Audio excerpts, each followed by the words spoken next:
Two Stripes podcast is back, baby! Woo! It's been a while. It has been a long time since we recorded an episode here of the Two Stripes podcast since before the season.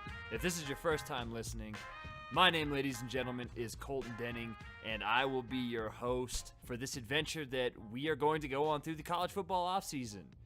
I am recording this on Friday, December 9th, late in the afternoon, and a lot of cool things coming up in college football. Of course, the Heisman Trophy presentation tomorrow. We're going to have that. The bowl games kicking off next weekend, and then we have, of course, the most important thing, the college football playoff coming up with Clemson and Ohio State and Alabama and Washington. But now that it's pretty much the offseason, you're going to hear a lot from other podcasts, I would assume, about the bowl games, about the playoff, and we'll probably talk about the playoff a little bit, but I wanted to go a different direction, at least at the start of the offseason, and focus on the teams that are not going to a bowl game and kind of take a look back at their seasons, what happened, what went wrong, and then look ahead to 2017, look ahead to the future. And I started off with a list of about 12 teams who I have a particular personal interest in and that I think are interesting to talk about, either what happened this season to them, teams like maybe Texas, or you look at teams who have something bright in the future, maybe even like a team like Iowa State or SMU, something like that. And you know, we're not going to stick in the Texas Big 12 region, but those are just three teams that came to mind when I started throwing this list together.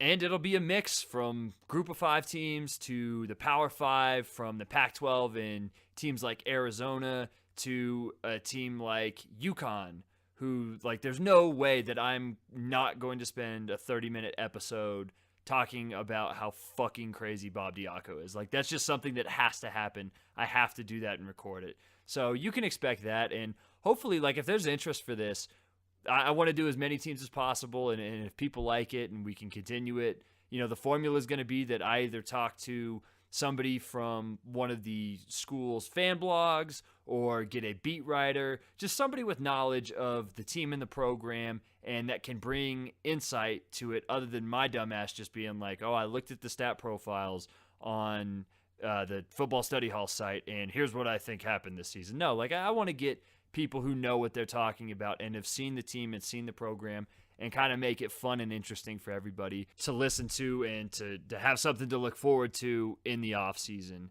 I'd like for them to be in the 20 to 25 minute range, nothing too long, nothing too short, just like a little college football appetizer podcast for you.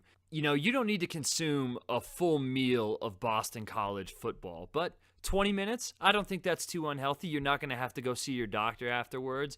So yeah, that's kind of the thought process for me going into this. And then if there are any teams people are interested in hearing about, you can send those to me at Dubsco on Twitter, and I will more than happily record an episode talking about that particular team as long as there's somebody interesting to talk to. I do not give a shit because it is a long college football offseason, and the more we can talk about college football, the better. So with that in mind, I sat down with Jay Pierce of Streaking the Lawn, SB Nation's Virginia blog, to discuss everything about Bronco Mendenhall's first year out in Charlottesville, how the team started off really slow with their loss to Richmond, and how they finished in a bad way, getting blown out by Virginia Tech, and everything in between, and kind of where the program stands going forward into Bronco Mendenhall's second year on the job.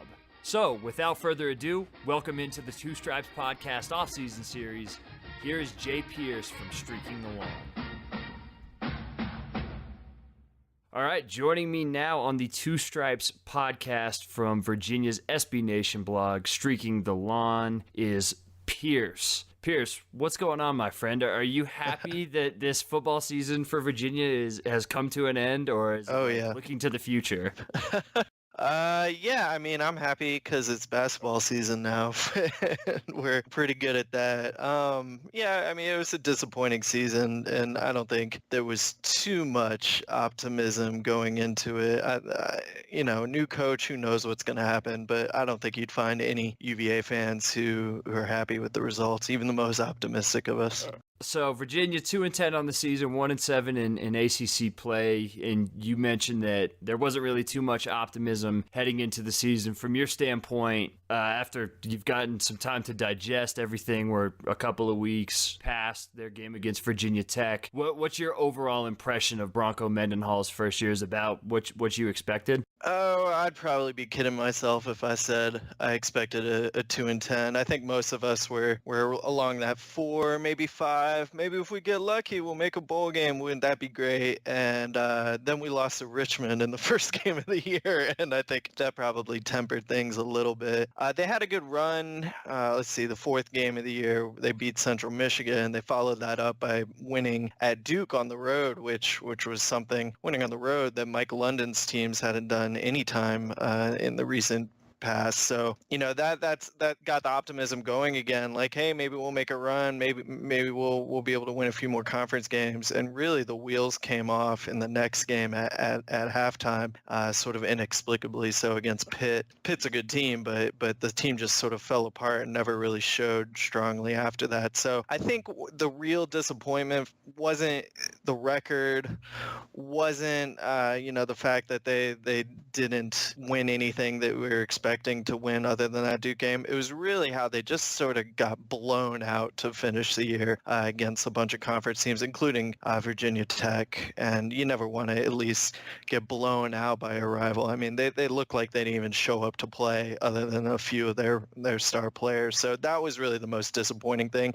And you got to look to the coaching staff for that. I mean, if a team doesn't look prepared, team doesn't look like there's energy, team doesn't look like they give a damn about a rivalry game, you can't throw that at the feet of an entire roster of 18 and 22-year-olds and not be upset with the coaching. Well, let's talk a little bit about the way they started the season and how they finished. You mentioned the loss to Richmond, and they turned the ball over 4 times, and Richmond was able to generate some big plays and I think soundly win that game. And to prep for this, I went back, looked through box scores, watched some of the games, and then I also listened to Bronco Mendenhall's, some of his post-game comments after each game. And one of the things that struck me to start the season is, he kind of had the tone after that game where he kind of knew he wasn't taking over the best situation, but for what he wanted to do, it looked like he was kind of, not a deer in the headlights, but he was like, oh shit, this is going to be a lot more work than I expected. And then to get to the end of the season, you mentioned the blowout loss against Virginia Tech. They asked him what was the most challenging part, and he kind of reiterated that this has been the toughest coaching year of my lifetime or of my football lifetime, and he didn't really expect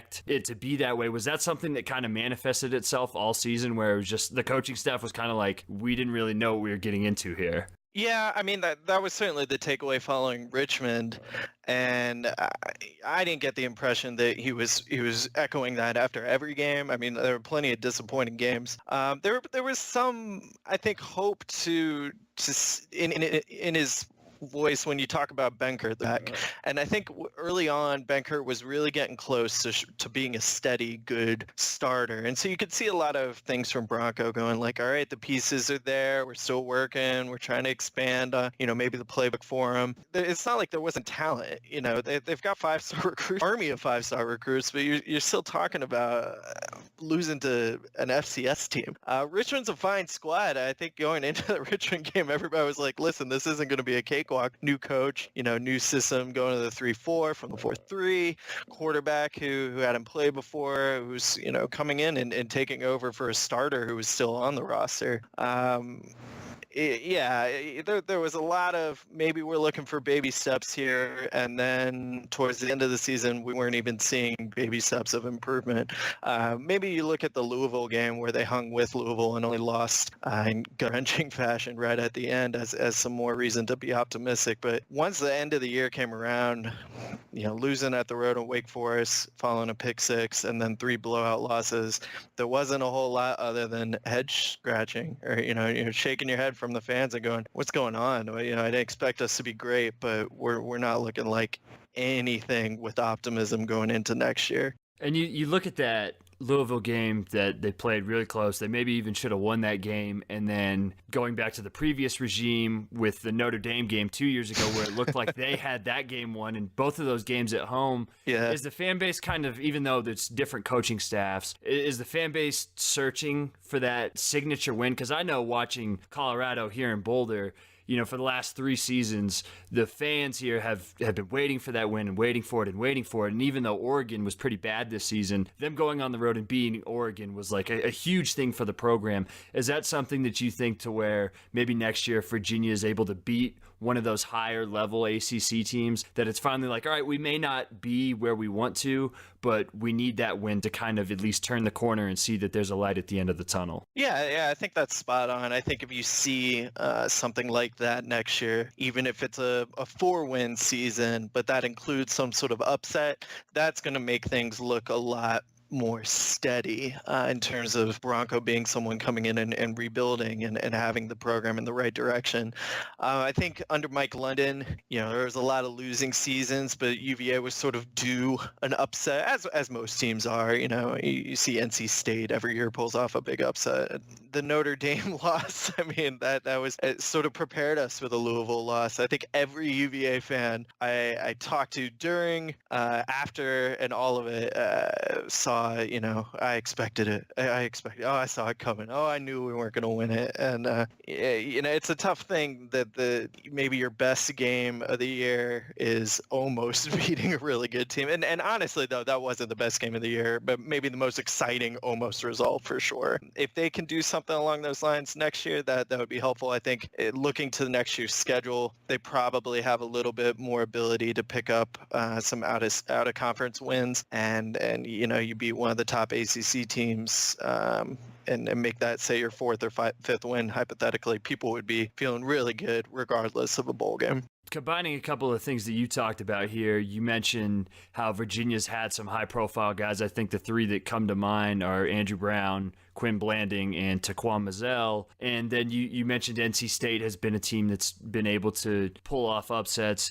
Duke has been a team that's been able to do that the last few years under David Cutcliffe. And then Georgia Tech, at times you look at the Florida State game last year and how they played this season. And just like looking at their 24/7 Sports page and that awesome talent composite that they have on 24/7 Sports, it's not like those 3 teams in particular have completely out-recruited Virginia. They kind of seem to have the same amount of talent. How frustrating is that? And is that something to where UVA fans are like, you see a team like Georgia Tech that think, they went 8-4 this season. A team like Duke, who has always been trash, and now they're putting together these good seasons. And NC State, I think, has kind of at least stabilized themselves. Is that something to where you look at those other teams and programs, and that's really frustrating as a UVA fan to see that? Yeah, the biggest one being Duke by far. I think State has some history there, has some history of maybe coaches who underperformed with what they had on their roster. Duke, if you want to look to, you've got Colorado this season, but in terms of how to rebuild a program, but Duke is certainly a clear example for ACC fans. Duke was the doormat of the conference for as long as I'd been alive and following football. Maybe I guess Spurrier in the 90s, but anyway, I'm derailing myself.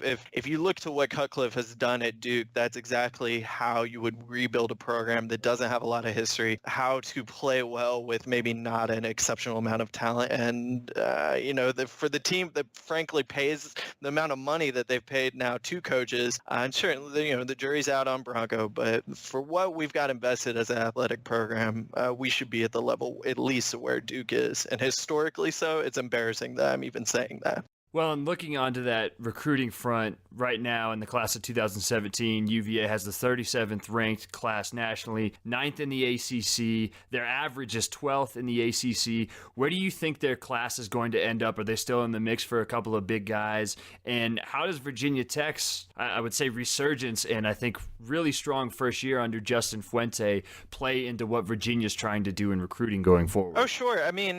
I wouldn't expect huge things for closing class. I know Bronco's got a handful of guys that are probably going to be in that mid to lower 3-star range. They're looking to bring in.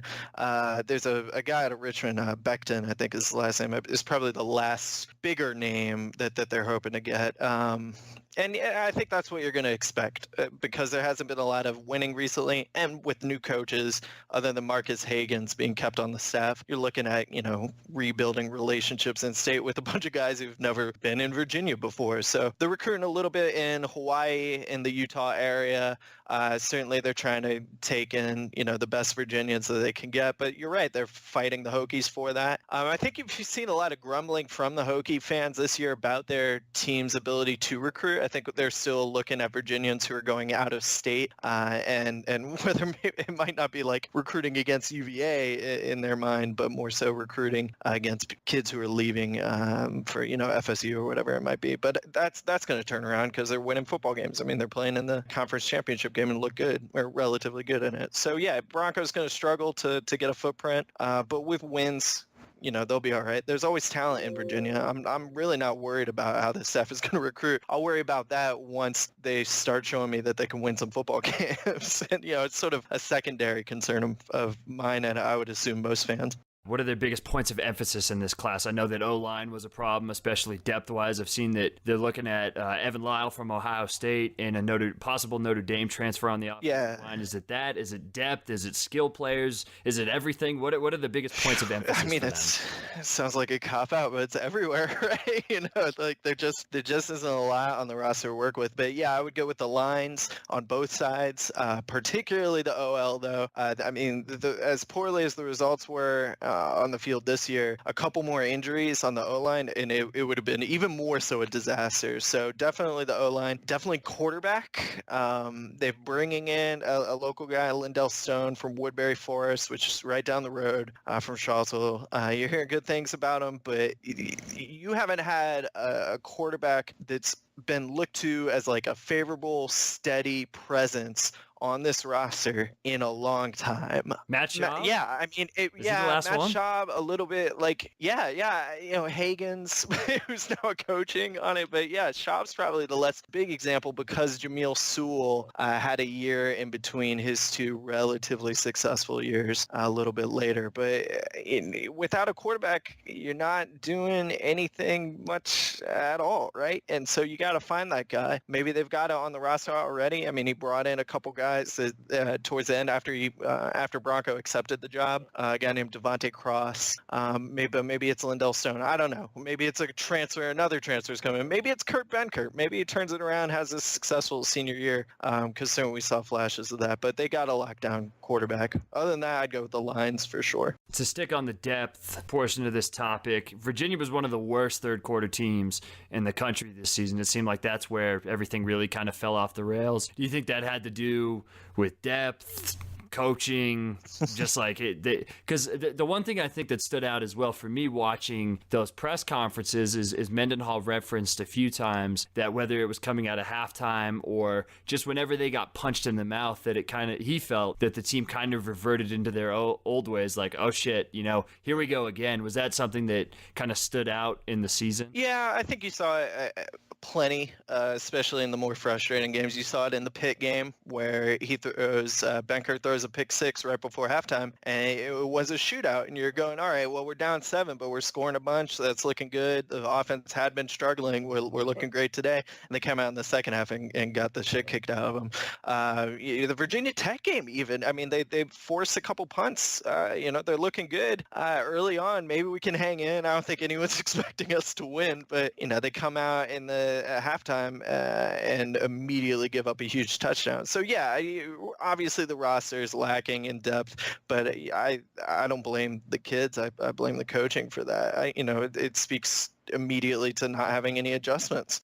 A couple of the stars, or at least the highly recruited guys that we talked about, is there any update on Quin Blanding and Andrew Brown? It seems like Blanding is the more likely to go, at least from a stats perspective. He's been a guy that has, I think, just from an outsider's perspective, showed out more. Is there any update on that? Is there any lean? Is he going to stay? And how big would Quin Blanding staying for his senior season be? Yeah, I haven't seen anything really definitively recently. I think just from asking around folks, whether it be who know players or guys who are reporting locally, I'd bet both come back. I wouldn't be shocked if Blanding leaves. I would be pretty shocked if Brown leaves. But I think Blanding's probably coming back, and I think it's because his stock has dropped. I think he's an all-star capable player, and certainly he's getting some accolades towards the end of the season, and was a highly ranked recruit, has a lot of talent, seems like a great player. I would want him on my NFL team, but this season I was not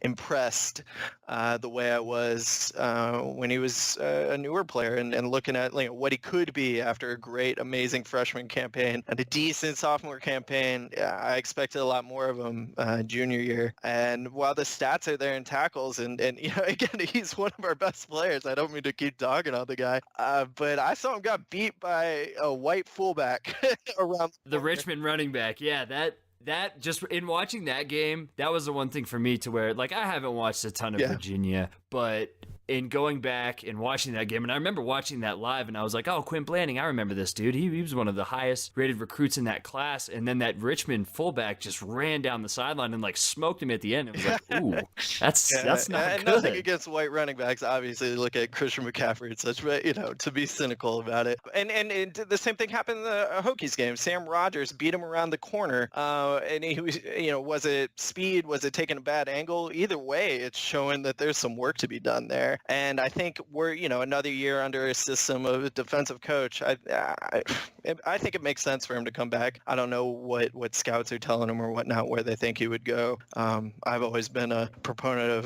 of let the kids go get the money if the money's there, but I'm skeptical about him being drafted as high as he would be if he comes back for his senior year. So yeah, it would be huge for the team if he comes back, because the talent's undeniable. Having a senior leader back there, obviously every little bit's going to help when the roster is lacking depth. So hopefully he does, and they'd be better off for it for sure. It's funny that you mentioned Sam Rogers, because as an Ohio State fan, even in them only playing them twice, like, Sam Rogers totally kicked their ass, especially that first year that Ohio State lost to him. So, like, they don't even have to play them again, and I'm glad that Sam Rogers is headed off to the NFL. Yeah. Like, fuck that. That dude is a mauler. It seems like UVA is always due to be the whipping boy for, like, the feel-good story of the other team. And certainly, former walk-on senior day, hasn't had the senior year that he wanted. Here's a bunch of clips of him crying pregame, see how much it means to him, as if it doesn't mean as much to anyone else who's graduating from their program. But anyway, of course, he had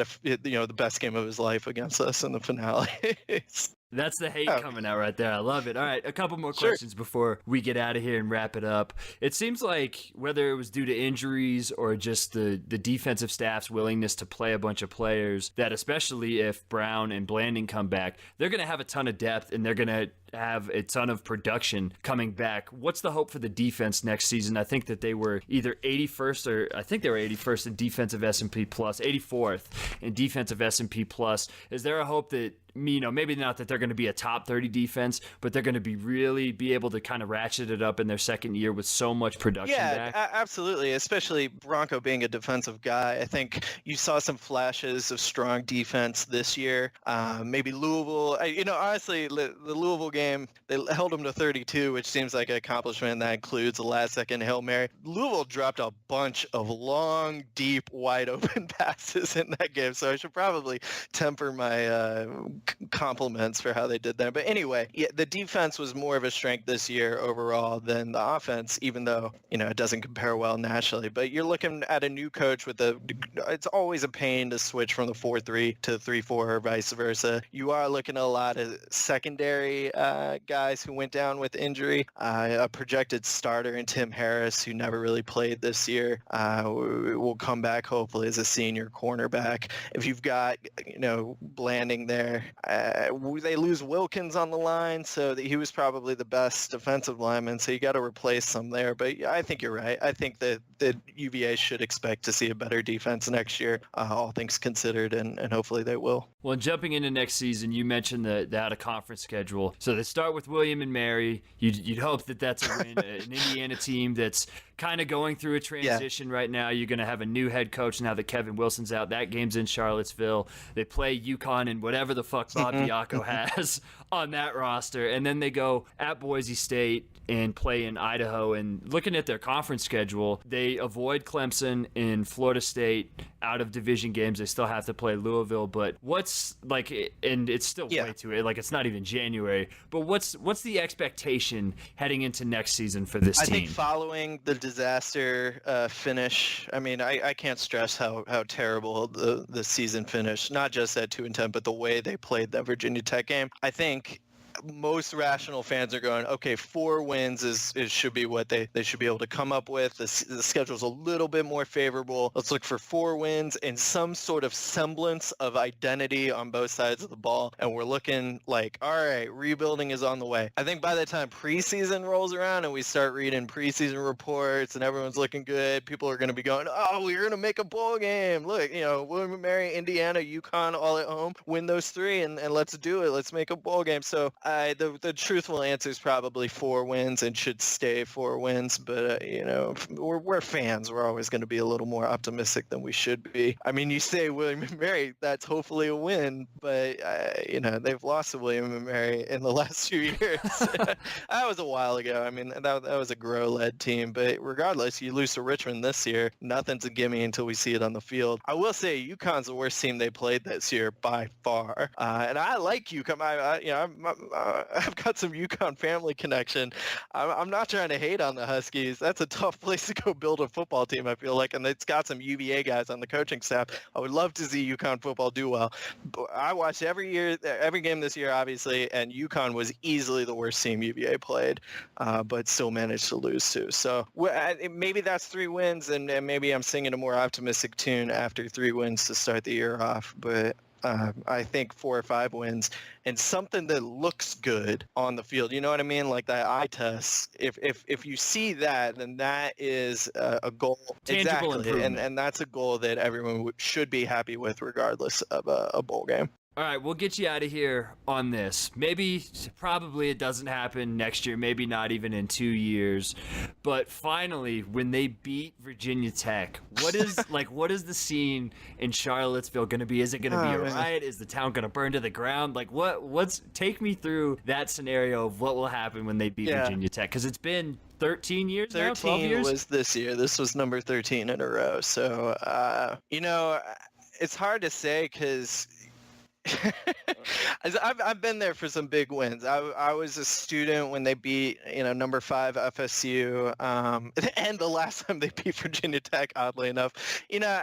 I don't know how they're going to react, and I'm leaning a little more to how I would react, which is just sort of like, well, that sucks for the Hokie fans, like just sort of a dumbfounded, wow.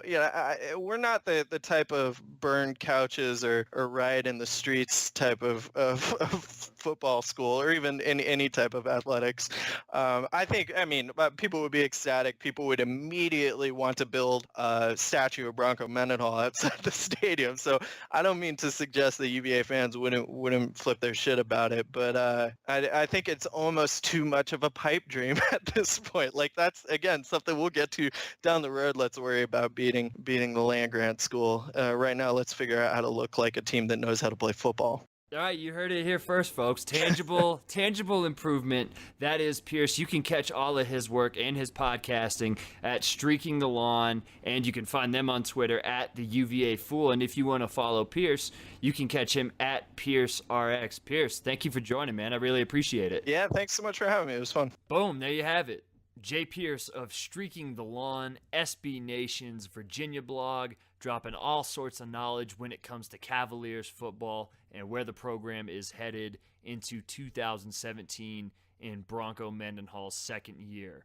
If you want to find any of their work, you can do so at streakingthelawn.com or on Twitter, which I highly recommend you follow them, at the UVA Fool. And if you want to find any of Jay Pierce's work, you can find that on Twitter at PierceRX. That's PIERCERX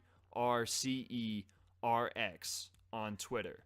that'll do it for the first edition of the Two Stripes Podcast Offseason Series.